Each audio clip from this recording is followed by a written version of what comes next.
Welcome to Midwest Wanderer. Today we're back in Casey, Illinois. If you follow us, you may remember that we wrote about this East Central Illinois town last year, where the motto is, Big Things, Small Town. Casey is home to 12 of the world's largest, well, you name it, a wind chime, a rocking chair, and teeter-totter are some. And besides the world's largest stuff, they have a whole slew of other big attractions, not necessarily world's largest, but still big. Things like a giant taco, interactive bird cage, antlers, and a bookworm.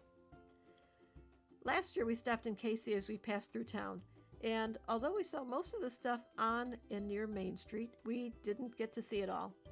And this time we wanted to take our granddaughter Carmela with us. We knew she'd love it. It turns out that Carmela had been to Casey on a group trip, but like us, didn't get to spend as much time there as she would have liked. She was especially disappointed that she didn't get to go up into the world's largest mailbox. So when we got there this time, we first did the Main Street stuff, including the mailbox, of course, with Carmela posing with everything.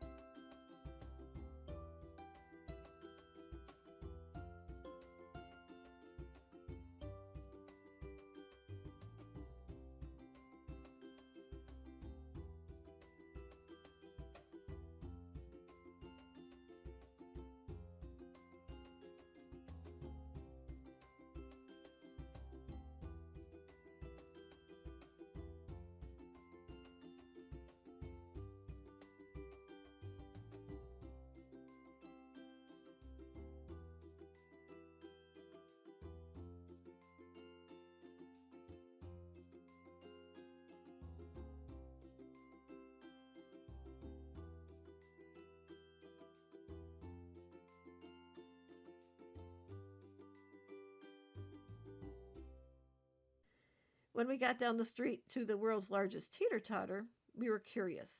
Does it really work? Well, it does, but not like the kind of teeter-totter we knew as kids. This one uses hydraulics, and a town employee has to be on hand to operate it. That usually happens only on a Saturday, so since we were there on a Friday, we could only walk up and down the teeter-totter and do the photo op thing. After we had seen almost everything on Main Street, we drove a few blocks to eat lunch at Richard's Farm Restaurant, home of the world's largest pitchfork, and delicious food, too. And then, using a map that we printed from the BigThingsSmallTown.com website, we drove around to some of the outlying big attractions, with, of course, Carmela still doing her posing thing.